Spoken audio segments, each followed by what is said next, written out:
is Rob Seaman, and you're listening to Whole Earth Radio.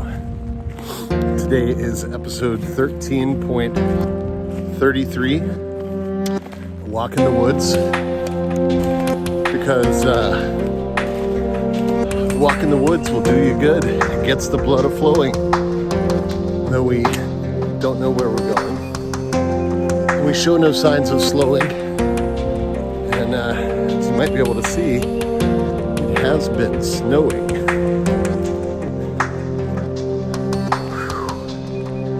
Yeah, killing two birds with one stone, if you will.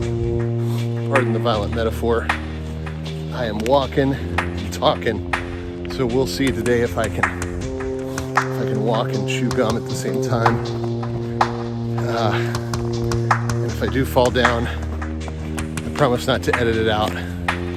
We'll just make it that much more entertaining to hear a grown man fall in the woods. And there's probably an existential humor opportunity in there, but anyway, I'm rambling on here. This is the Whole Earth Radio Podcast, and today, episode 13.33, is the first time in a while that I do not have an interviewee. So, one thing that's been different about the podcast since last year when I started doing it again was that I started interviewing folks. So I've done a handful in 2020, and I just recently did an interview with Jerry Angelini from Paul Stamets Host Defense Mushrooms. I thought that turned out really well, so that'll be up next after this segment right here, which is not going to be an interview segment. It's going to be me talking. And I wanted to reflect a little bit on Whole Earth Radio and how the podcast started out. And as I get a little winded here, I may actually regret this walk in the woods format, but maybe not. Let's see how it goes. When I started off the podcast, I was just doing audio, no video, and like I said, just me talking. And it's kind of an extension of a blog that I've done off and on for many years now, Botanical Nutrition. It's at botanicalnutrition.org. And as the name implies, it is, largely focusing on plant-based nutrition and the eating of plants in a medicinal way, and including herbalism and also superfoodism and largely plant-based diets and things like that. And, I've also worked in the health food industry my entire adult life. So it has been a way, both the blog and this podcast, for me to kind of step out and talk about my own take on things, because when you represent companies, you are bound by those companies, in a lot of ways. And, I have to be bound by a respect for the position of the companies that I'm representing, so I'm not doing a marketing video, but we have to be conscious of everything that is sort of involved, right? So if I'm talking about natural medicine, as I like to refer to it, from a Deshay standpoint, some supplement companies, and it's a very reasonable position to not want the FDA to hear people talking about their products and calling it medicine, because that does have some implications of non-Deshay compliance. And if you haven't heard me talk about this before, Deshay is the Dietary Supplement Health Education Act. And it's one of those things, when it came out, the final ruling was in 1994. Well, it's the Dietary Supplements Health Education Act of 1994. So it was passed passed both houses of Congress in 1994, and in 2000, the FDA's final ruling was what defined how you could talk about nutrition and dietary supplements. And when you're going beyond, just giving someone like a minimal amount of vitamin C in their juice box, and you really want to talk about therapeutic, potentially orthomolecular levels of nutrients, and really supplements that are being used to specifically support the health of the body in different ways, you get into a slippery slope in terms of what legally you can say, what you should say. And, a friend of mine said that companies are made up of the conversations that people have about those companies. And that's not really an economic standpoint, but it's kind of a philosophical standpoint. And, in interviewing folks from companies like this interview I did with Jerry from Host Defense recently, we have to be very careful and respectful of the legal implications and ramifications. And I actually took down a few of my early podcasts where I was kind of going off a little bit, I guess, about some of my personal opinions on various companies and things. Almost took a spill there. And, when we relaunched, the point of Whole Earth Radio was to have conversations with knowledgeable people. And I think I've accomplished that, even just in the handful that I've done.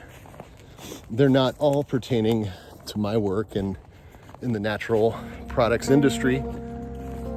Some of them are talking about completely different things. We've talked about everything from from cannabis to COVID-19. And the interview on COVID-19 in particular was with Dr. Decker Weiss, who is a natural medical doctor who has treated over, who knows at this point, but at that point was, months ago. He had treated hundreds of patients, and I thought it was really useful to get his input.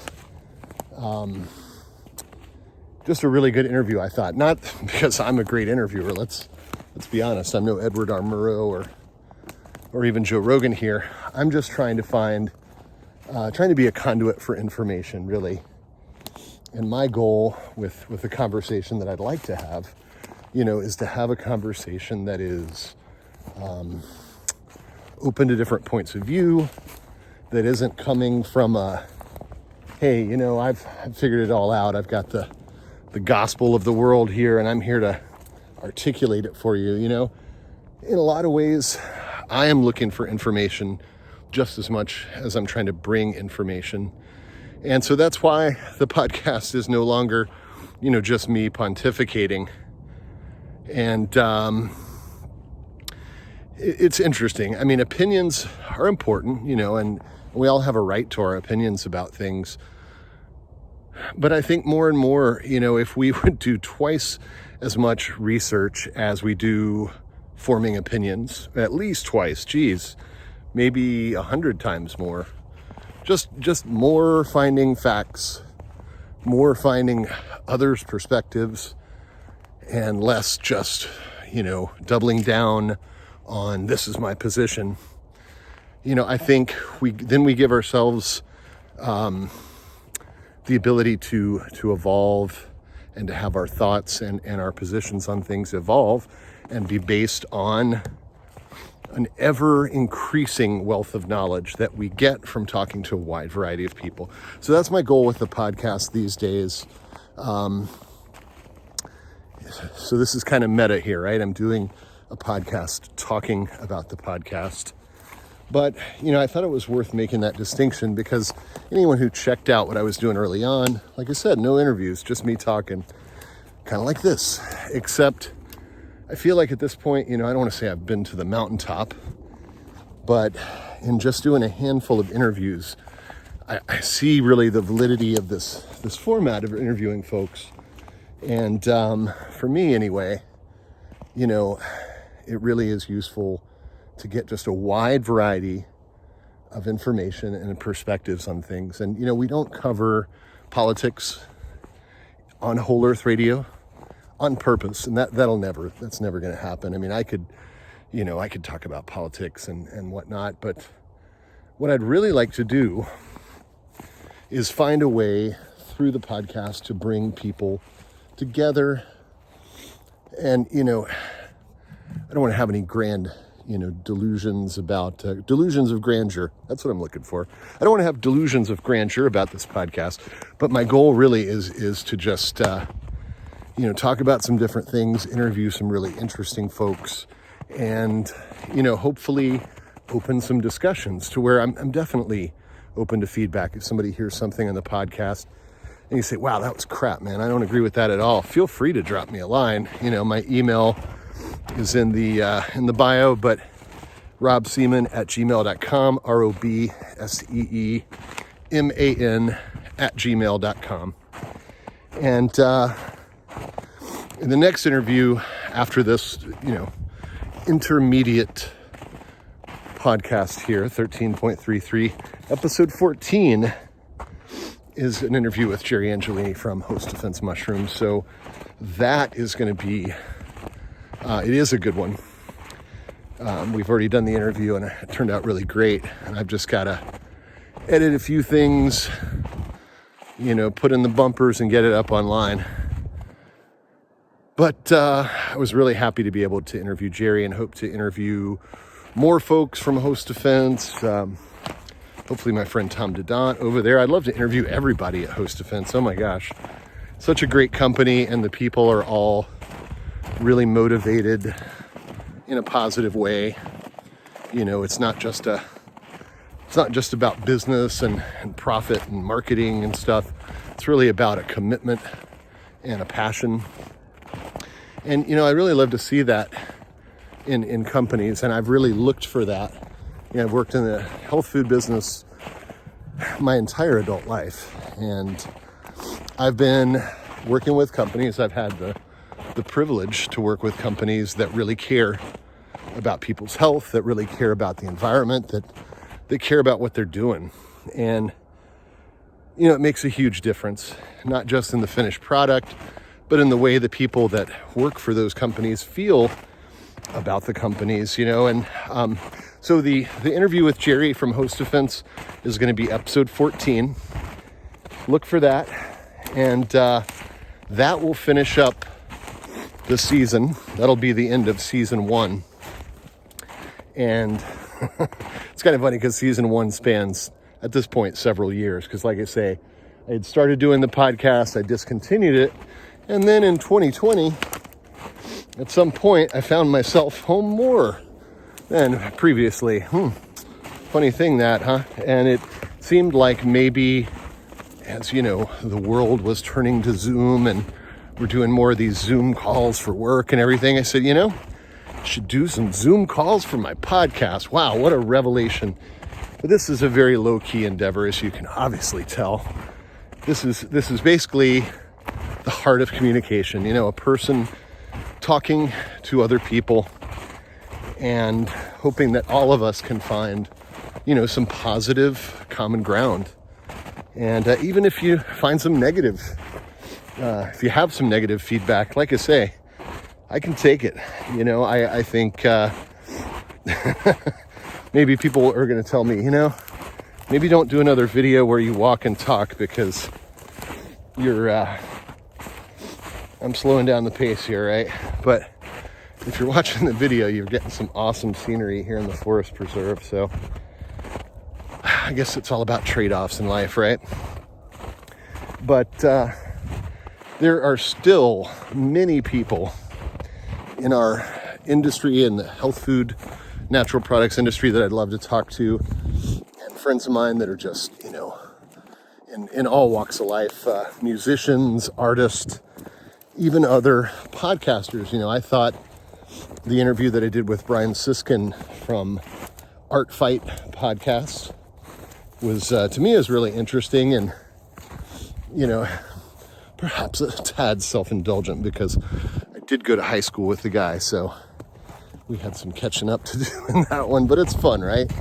If you're not into it, you can skip through it, but you might go back and listen to it because it was really interesting to me because, Brian's not just a guy I went to high school with. He brought some really interesting stuff to the table. If you look at his drone work, and, there was a terrible explosion in Nashville. Brian Siskind lives in Nashville, or in the Nashville area, but there was a terrible explosion on Christmas in Tennessee, in Nashville. I'll go ahead and just call it a terrorist act, a cowardly terrorist act,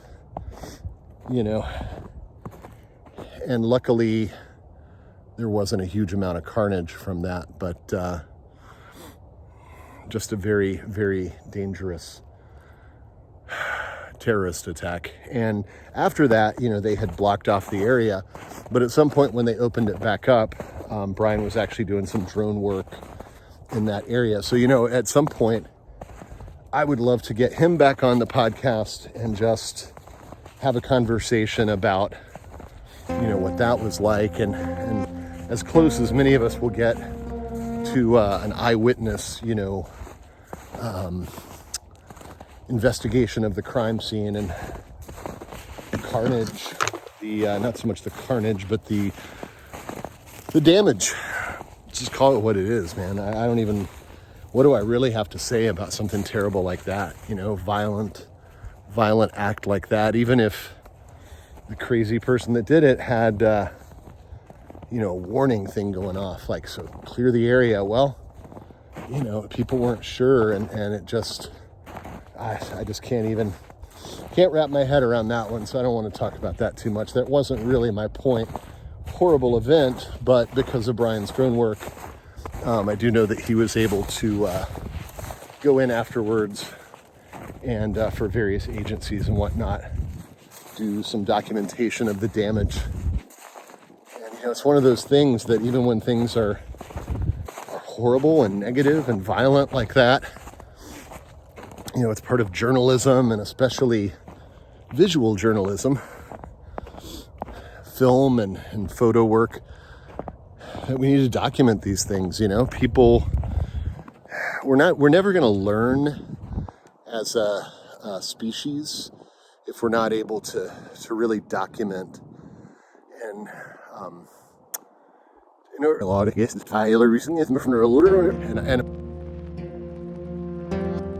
me, myself, these days, with all the crap that's going on in the world, I feel like I have to really break it up into bits sometimes. You just get a little bit inundated or sort of overwhelmed with some of the bad news and things that are going on, and the negativity in the world. So it's nice to come out here and take a walk in the woods. So that's Whole Earth Radio today. Me walking around and fresh air, clearing my head, and just doing a little narrative here to kind of inform you, the listener. And I'm currently living up to that phrase, walking on thin ice here. This would be a really interesting video if I go, whoa! But yeah, it's pretty solidly frozen. Some people have been fishing on the ice. See if I can get a little pan over that way.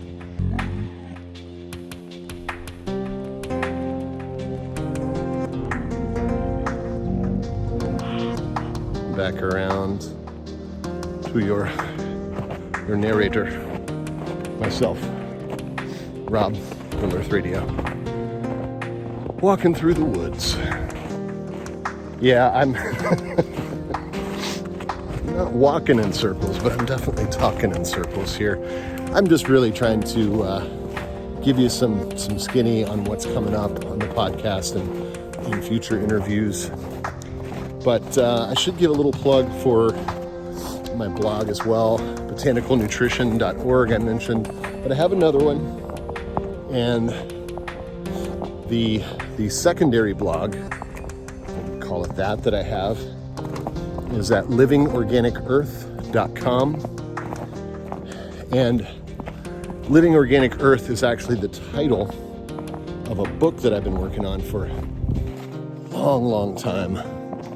And it's really a tough one. It's going to be a tough one to finish because, my whole point in Living Organic Earth is to write about special bioactive trace mineral compounds called humates. And humates are part of natural organic matter. You can find them in the natural environment and in the soil, in the mountains, in the air. I'm sorry, not in the air. I got a text there. Not in the air. Take that back. There are no humates in the air. Primarily, there are elements that are non-mineral, like oxygen and carbon, and so basically, Living Organic Earth is about hemophobic minerals, which I'm taken to abbreviating as HFM. In the scientific literature, it's mostly referred to just as the larger complex, the natural organic matter, NOM. So you'll see quite a bit of research talking about NOM. SOM is soil organic matter. And these are different sources of humates. Humates are sources of humic acid, fulvic acid, and as many as 80 trace elements. And, humic fulvic minerals are really useful in a lot of different ways. My interest in them has been primarily as a nutritional supplement. No big surprise. But they're also useful in agriculture. There's a lot of good that can come of using HFM, humic fulvic minerals, in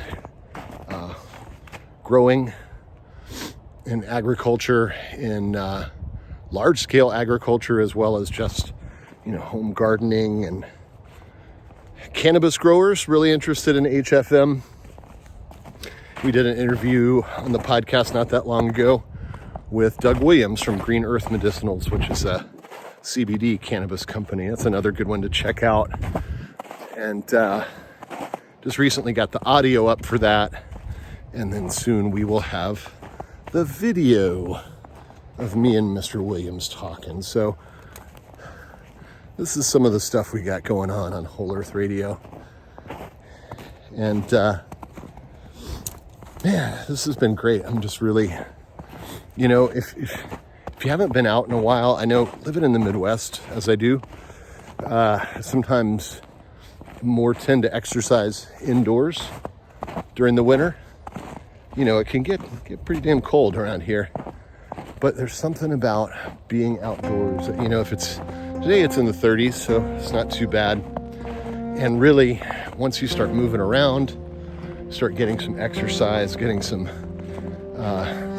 generating some heat, it's not cold at all out here. So, and just think about all the oxygen that I'm taking in from trees out here.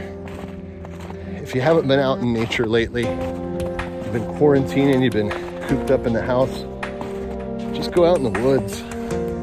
It's a really easy way to invigorate the spirit. And somewhere out here, I'm not going to drag this one on forever, but if I can find this lean-to, I guess I'm right in calling it a lean-to. I'll shoot a little footage of it, and maybe you can tell me in the comments if I'm right that it's a lean-to.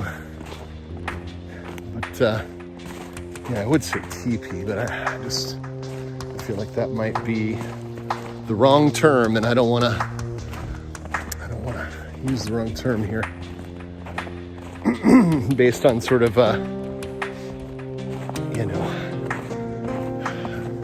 perhaps the wrong information. But wouldn't this be funny? This will turn into an hour and a half video because I get lost in the woods. I couldn't find the lean-to, and so I just wandered for days and days.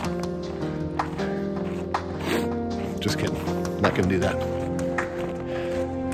Oh man. Oh, I think I see it. yes, over yonder, there it is. Perhaps I should change the perspective and share it with you as I walk towards it. All right, so there are other people here. I'm probably gonna get really freaked out. Like, who's this guy filming the lean-to? I'm not the builder of the lean-to, so I can't take credit for this. God, I hope this is a lean-to. How about a fort? I could just call it a fort. It's a tree fort. And see it here as we're coming up on it. And basically, whoever built this, it's leaning a bunch of tree branches together. Isn't that cool? Now, when I came upon this at first, I wondered if, maybe folks were going to use this to camp out in or something like that. I wouldn't recommend it. I think, you would have had to have built this and maybe put something over it that would keep snow and moisture out. So, is that a lean-to? Oh my gosh, let me know. It's pretty cool. I'm just going to call it the tree fort for now. So there you are. Whole Earth Radio, episode 13.33, the Tree Fort Files. Thanks for listening, and check out some of the stuff I have coming up. Like I said, the next one, Jerry Angelini from Host Defense, is going to be really good. So check it out. Peace.